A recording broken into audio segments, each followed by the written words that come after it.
All right. Welcome everyone online to the first repair lecture of this year.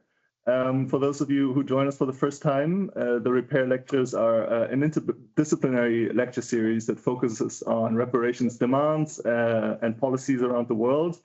They're hosted by the anthropology department here at the University of Amsterdam. They're funded by the European Research Council and are supported by the University of Amsterdam Center for Conflict Studies. Lecture will last around 45 minutes and it will be recorded. And afterwards, we have 30 minutes for questions, which will not be recorded. So feel free to ask whatever question kind of comes to mind.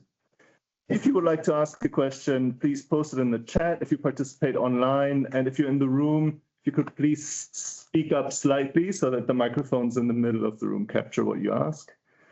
And with all that said, it's my great honor to welcome Professor Jovan Scott Lewis with us today. Professor Lewis is chair of the Department of Geography and the Haas Distinguished Chair in Economic Disparities at the University of California, Berkeley. He's an award-winning author and one of the world's leading experts in the emerging subfield on the anthropology of repair and reparations. So I will only name some of his works here.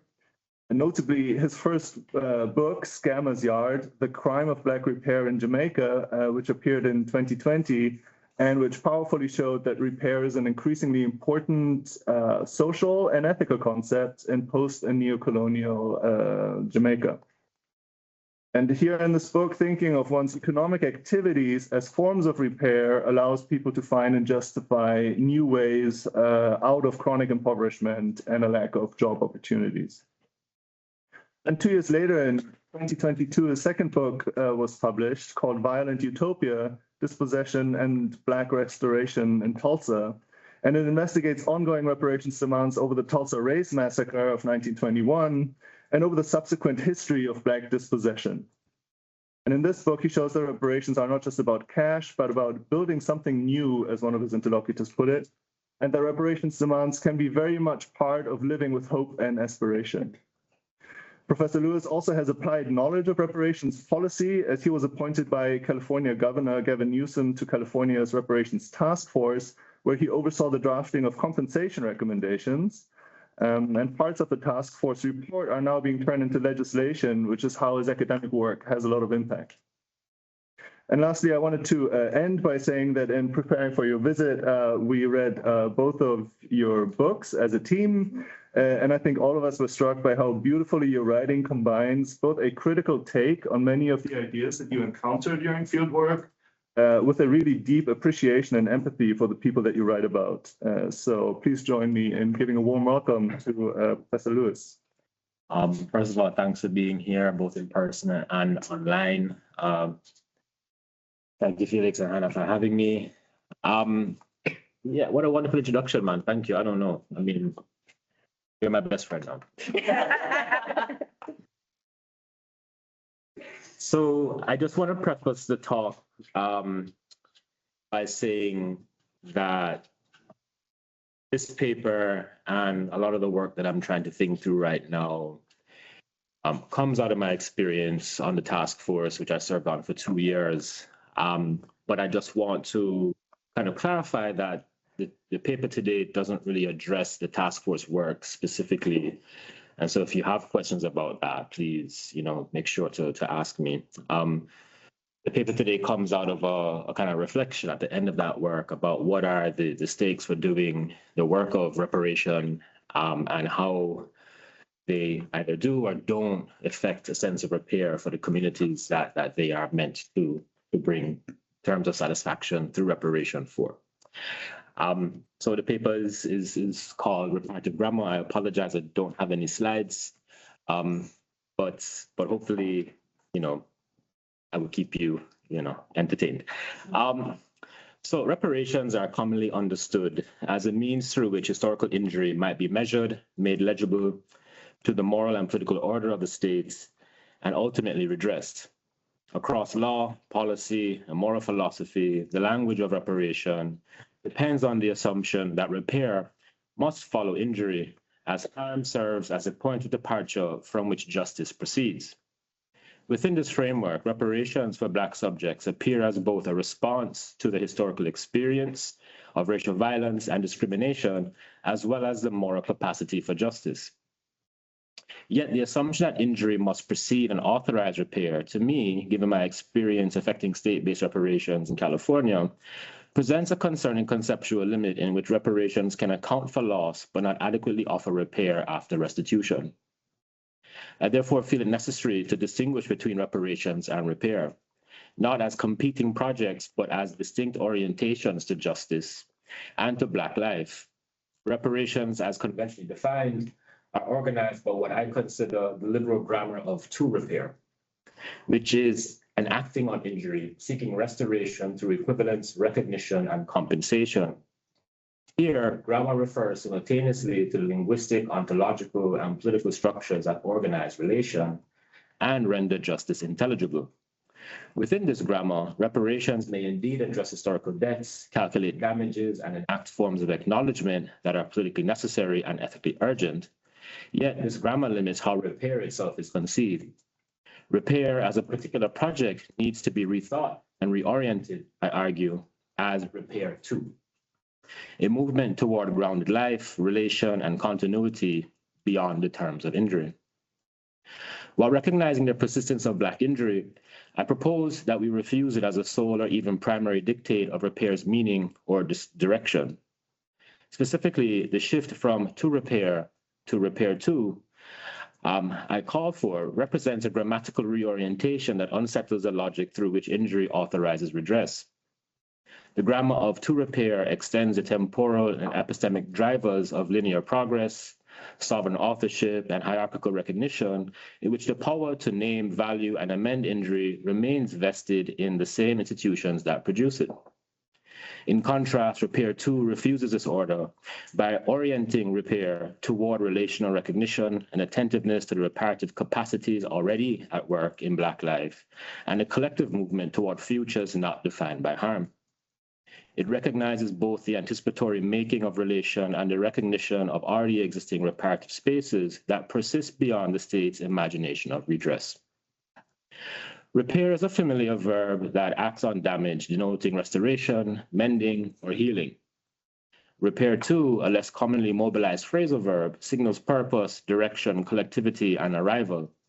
Reparation has historically drawn on to repair, describing a juridical and political project of accounting for injury. Repair operates as its ethical and relational counterpoint, which I argue is not satisfied by to repair. Both share a concern with addressing harm, yet they differ in grammar and scope. Reparation seeks closure through institutional recognition and compensation, whereas repair identifies the practices through which relation, place, and life are carried forward beyond the state's terms of redress. My turn to repair to is not a rejection of reparation, but its redirection toward the everyday grammars of cultivation through which Black communities have long enacted reparative possibility without waiting for formal acknowledgement. It asks not what has been broken or how to fix it, but where the place of repair is and how that place is formed. In this reconfiguration, the temporal and spatial coordinates of repair shift. Time no longer unfolds as a linear passage from injury to restoration, and space is no longer the container in which repair occurs after harm. Repair too locates temporality within relation itself, where the future and the past converge in the maintenance of shared worlds. It treats place as a medium of repair, offering an ever-forming ground through which Black life is made possible. So again, conventional notions of reparations remain bound to a moral framework that demands injury be made legible, calculable, and commensurable.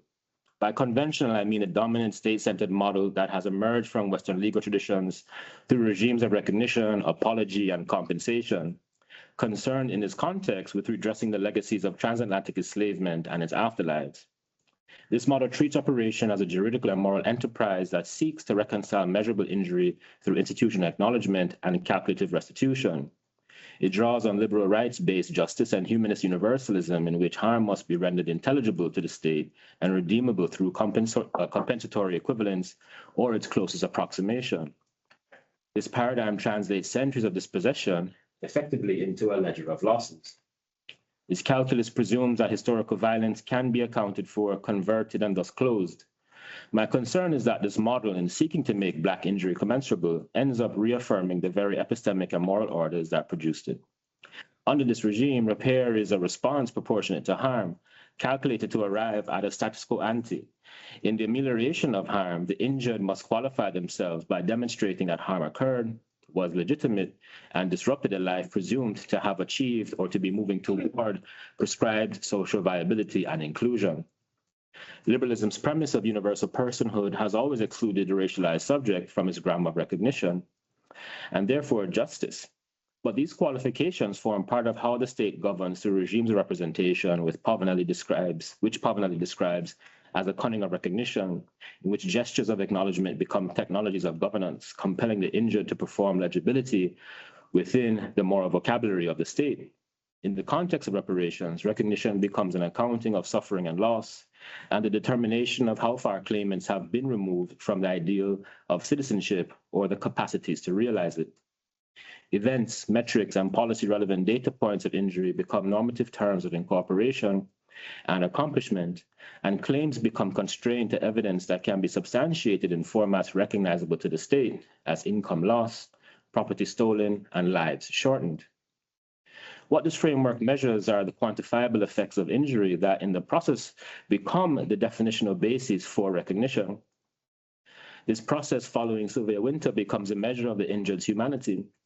That measure and thus their humanity depend on commensurability and exclusion, the terms and orders that make some injuries legible and others impossible to value.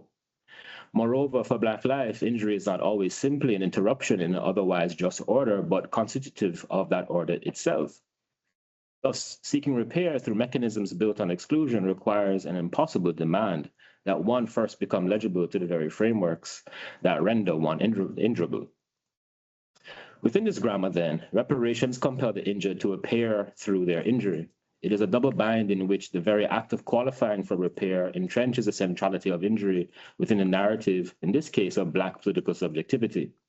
To be recognized as a subject of reparation is to be fixed then as injured, as repair comes to mean not injured. Reparations can thus address injury, but cannot transform the grammar that defines it, owing to the spectral quality of that negation. The grammar of to repair is therefore indispensable yet insufficient. It makes possible the political acknowledgement of harm and the material compensation of loss. If the grammar of to repair organizes reparations as a project of commensurability and closure, it also produces a recursive economy of injury in which each act of recognition threatens to reopen the wound it claims to close, making injury a condition of political visibility, but also further bearing Black subjects within what Hortense Spillers calls the axiological ground of subjection. For many programs intent on redressing state violence, this process occurs through repeated testimony, documentation, and verification, which become the criteria for political legibility and eligibility. For Black communities whose historical claims, often even those of identity, derive from the longue durée of racial capitalism, this exposure threatens to become constitutive of future community legibility itself. On these bases, a calculus of reparation thus generates what might be called the afterlife of injury, in which recognition and accounting perpetuate harm, not as material acts, but as discursive representation. Taken up by various scholars from Saidiya Hartman to Charles Mills implies that liberal reparations are incomplete because they operate with a moral arithmetic incapable of addressing the qualitative dimensions of injury. The state calculates injury, but Black injury often perceives that calculation as ethical and relational excess. Or, in other words, there is, following Devon Combardo, a remainder. The project of liberal repair, therefore, cannot measure what should remain beyond measure, as it fails to transform the incommensurable injuries of Black life into the moral and economic units by which the state offers recognition. It's not as if debt cannot be calculated, because while calculation cannot encompass the worlds that injury destroyed, namely the debt that represents the losses to Black communities, calculation can account for the debt of benefits received by those culpable in producing harm. Still, the question of calculability is challenging because it paradoxically situates Black injury as both precisely calculable within the racial logics of the settler state. After all, policies, programs, and pogroms were often enacted within enumerative precision and ethically incommensurable within any just order of value. This challenge is due to the premise and limits of equivalence in redistributive politics. As Joel Correa's examination of indigenous land restitution cases before the Inter-American Court of Human Rights demonstrates, the liberal reparations depend on the premise of commensurability, which he notes is limited because they operate on an underlying principle of commensurability inherent to liberal notions of justice. What is of commensurate value, Correa asks, for frontline communities that lose access to sites of deep biocultural and spiritual heritage? Framed as equivalence, justice becomes a trap of liberal political theory because justice is an aporia, something that is both necessary and impossible. Hence, reparations and restitution programs are both necessary and inadequate to produce justice, yet they approximate justice in the context of liberal political hegemonic norms. Justice as only an approximation rather than a means of transformation results in an economy of doubt in which the epistemic and moral uncertainty it produces obscures accountability and compensatory terms to the point that politically endowed affordances such as freedom come to function as forms of repayment. We have seen this in the discourse around debt and redress for colonial harms. As I have argued elsewhere, Black freedom in the Americas has often been framed through an amortization of colonial debt, a slow repayment of historical injury that reproduces the very principles underwriting the original harm. That debt logic allowed freedom to be conferred as a partial conditional settlement abstracted into evolving and deferred promises rather than realized as a structural transformation. Black life thus becomes positioned as a standing reserve of value and the extractable foundation on which the freedom and progress of others are built, maintained, and secured. Just as the unfreedom of Black people in the Americas was productive, so too has been the slow, intermittent provision of freedom, with Blackness underwriting both moral and political economies. Over time, the debt accrues to the point of unpayability. The function of such debt, as has been both advanced in scholarship and articulated in public claims, reveals the limit of to repair, which is its capacity to settle accounts but not to remake relations. Following Denise Ferreira da Silva, who exposes the challenge of reconciling racial violence with modernity's moral architectures and actuarial capacities, the recognition of an unpayable debt transforms the frame of injury as an unfathomable measureless demand that exceeds the possibility of restitution. Its excess reveals the impossibility of settling accounts and opens an obligation that no policy or payment can discharge. But whereas the limits of to repair might suggest we suspend the logic of repayment to reveal the total capture of the ledger, repair too begins from this impasse to reimagine how obligation and even injuries remainders might be inhabited differently. It accepts the unpayable as a condition of ethical relation and turns it into a generative resource for world making. In other words, that which cannot be repaid, such as grief and longing, is not material that should even be accessed by those who are culpable. Repair in this frame is much more than a mechanism of restitution, in which the measure of what is possible is dictated by the scale of injury recognized.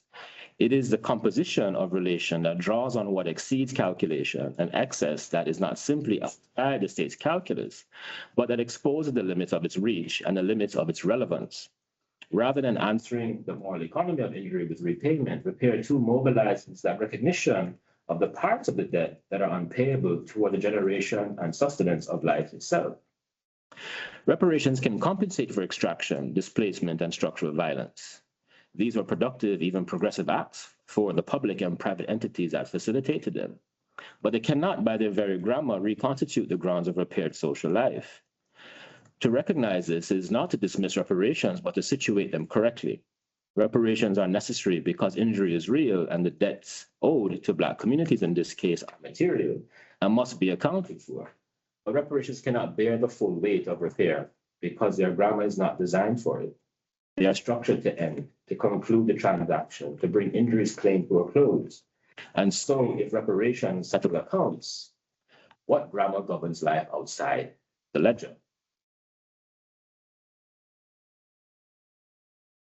Reparations are grammatical before they are political, because grammar generates and conditions the politics. The prevailing syntax of repair fixes injury as a necessary point of departure in which harm initiates a claim, is authorized through qualification, and then concludes, if deemed appropriate, in restitution. Despite its appearance of closure, this movement confines justice to a reactive circuit of damage, recognition, and proof. Even when reparations are granted, they remain bound to the reactive temporality of harm, leaving the arrangements that produce the injury largely intact. Active repair thus risks reproducing the very arrangements it claims to undo. Several theorists have shown that grammar operates as more than a linguistic structure. It is a social code through which subjects, histories, and futures are made possible or foreclosed. Notably, grammar has been employed to identify a semiotic order produced by slavery, which organizes meaning through property, fungibility, and ungendering that persist in the present, following Spillers. Grammar also functions as a paradigmatic logic of the world's social order, fixing blackness and social death such that inclusion within its terms reaffirms rather than dismantles the antagonism, following Wilkerson. As a deconstructive practice for reading dominant forms, grammar highlights how textual and rhetorical rules generate contradictions and ambiguities and enable intervention. In feminist historiography, political grammar refers to the sequencing, tense, and emplotment through which narratives organize and delimit political possibility.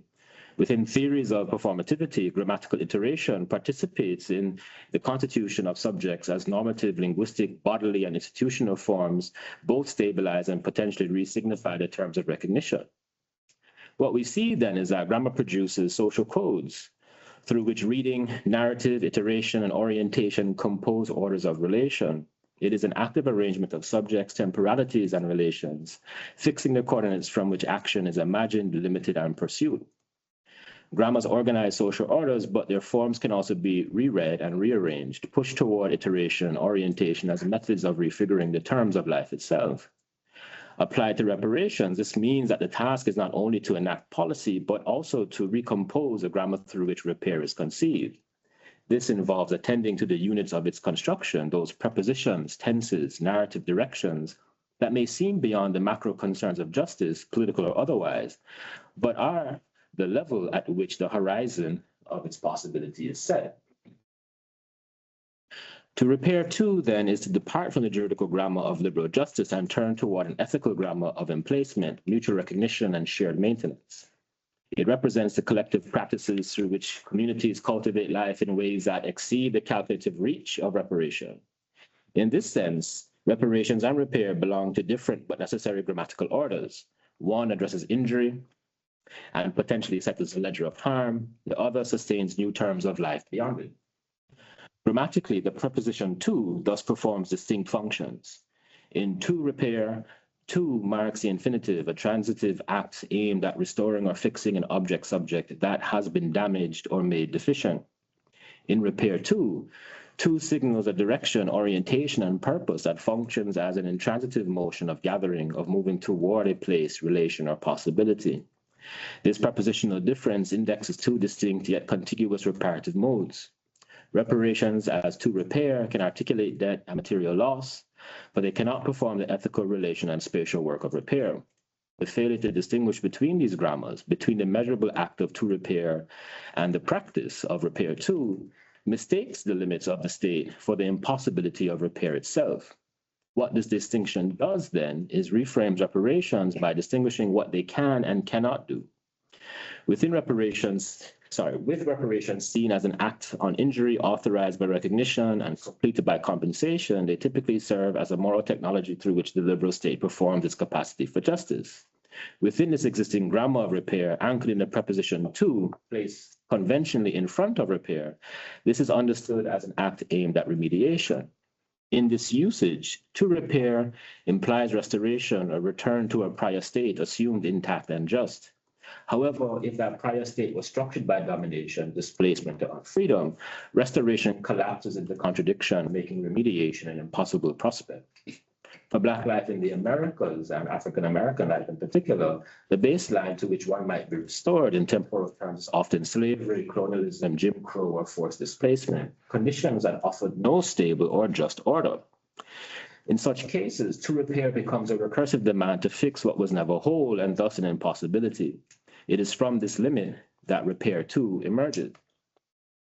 If to repair offers the grammar of calculation and equivalence, repair to provides a grammar of relation and orientation. The phrase repair to means, again, to move toward a site of gathering, representing action that is purposeful, directional, and collective.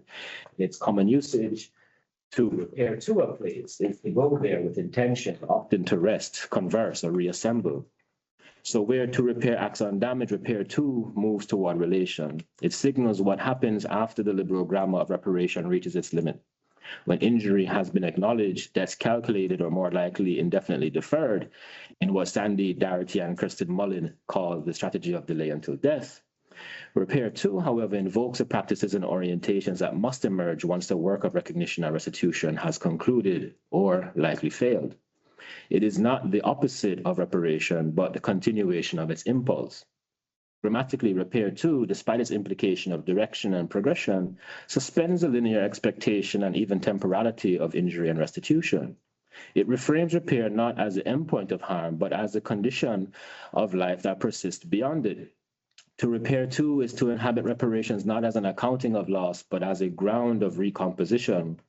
This shift transforms the ethical and spatial coordinates of the reparative. Rather than attempting to restore what was broken, repair to begins from the recognition that what was destroyed may not be able to be remade in its original form, if any such form ever existed. The task is not restoration, but the making of relation, place, and shared life out of that which remains. This grammar is neither utopian nor abstract, but draws from vernacular practices through which Black communities have long cultivated life outside injury. To build, to make life, meaning, and structure together, to speak and think as a form of collective construction. Repair to draws on Tina Camp's politics of prefiguration and involves living the future now. Camp's Black feminist account reorients grammar toward temporality and affect, articulating a grammar of futurity that inhabits the present as if the desired future were already here, mobilizing orientation, listening, and refusal as structuring principles. Repair to participates in this politics by transforming anticipation into emplacement, grounding the future in the present through acts of collective composition. Repair to also aligns with Christopher Paul Harris and Marissa Solomon's idea of Black grammar. For them, grammar is not merely linguistic, but a political act of structuring codes through which subjects and worlds are made and unmade. Black grammar, they argue, is the practice of abolition born from the revolutionary thought of the Black radical tradition and enacted through the inherited repertoires of refusal and creation, through which Black life continually rewrites the rules of the world through insurgent acts for them, which include burning, shouting, dancing, and looting. But while Repair to aligns with this project, it diverges in emphasis. Where Black grammar prefigures liberation through insurgent acts, Repair to turns that insurgent energy toward the slow labor of emplacement. And so Repair to is beholden not to an arithmetic of harm, but to lives and worlds that exist outside, if not past, the event of violence. It offers a state of repose, or perhaps only a respite, formed by a grammar of affirmative relation, place, and mutual recognition that does not depend on delayed, denied, or narrowly legible admissions of wrongdoing, or living under their anticipatory weight. In this sense, Repair to extends my early articulation of relational repair, where I argue that harms against Black life are injuries against relation itself. Repair to signals movement towards those relations that have already persisted beyond injury, those ethical acts of joining, holding, and amplifying existing Black relations, transforming relational repair from an analytic of restoration into a grammar of formulation. So a reparation formed as to repair seeks redress through institutional recognition. Repair to enables attendance to everyday relational practices through which reparation is already being lived. If to repair has long meant the closure of injury, Repair to is an open field of possibility where reparations become the work of living and where grammar provides a syntax of relation and geography its form.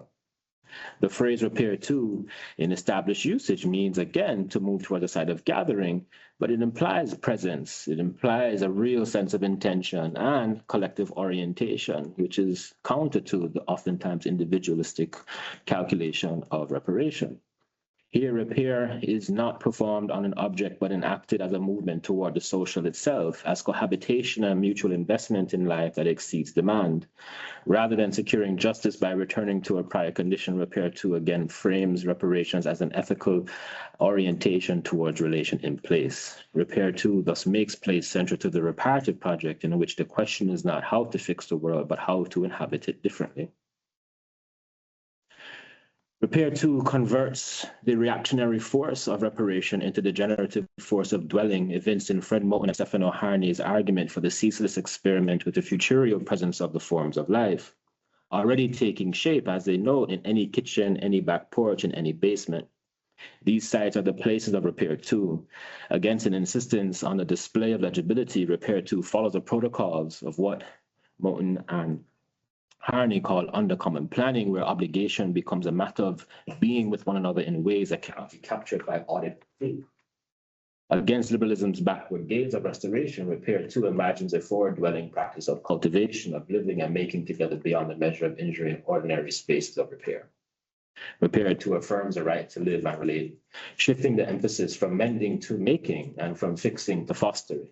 As a reparative relationality, Repair 2 begins with the premise that Black life requires a justification for achieving wholeness, starting from presence, not absence, from desire, not damage, following talk.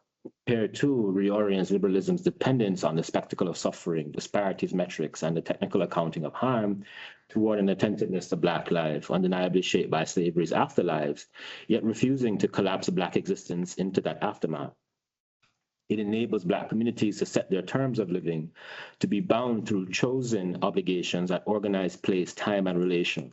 Repair 2 invites a durable emplacement of Black life that secures the stability and continuity that enables movement toward relation and possibility. If grammar opens the horizon of what reparations make possible, geography then grounds the relations that sustain those possibilities. As Ruthie Gilmore reminds us, places where freedom and constraint are negotiated, where life is made within and against material limits. Places not the passive setting of injury, but the living medium through which transformation occurs. Repair 2 inhabits this dialectic of constraint and creation as a practice of reinterpreting Black place through its fractures, extending Gilmore's insight that freedom is the collective and continuous labor of remaking the conditions of life. Black geographies have long been narrated through scenes of rupture and dispossession, producing Black place relations that Hartman describes as transient and insecure claims to place, formed through slavery and extended by dispossession, displacement, incarceration, and other forms of state and market violence. These claims are spatial acts that emerge in and against the ongoingness, to follow Christina Sharp, of Black negation, practices that reassert presence within landscapes organized to deny it. Repair 2 asks then how such places marked by violence yet sustained through relation might be inhabited as grounds of possibility. It turns from transience toward emplacement, that is, Black life secured against structural disruption, if not materially, then at least epistemically.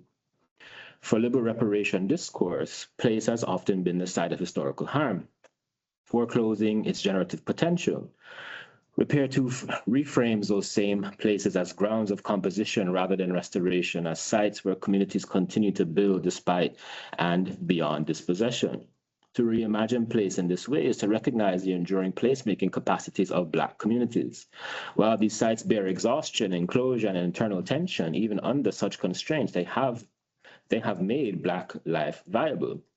Repair 2 tends to these existing conditions by following Catherine McKittrick's argument that Black life itself contains the resources for imagining new spatial possibility, and treats them as the ground from which new worlds emerge. Repair 2 as a framework therefore sees Black place as an active and dynamic phenomenon produced across scales from kitchen, kin, and community. Reparations understood in this light remain necessary, not simply as compensation, but also as a means of resourcing the infrastructures of repair that already exist. They acknowledge the political obligation to resource what Black life has continually made possible in the midst of dispossession.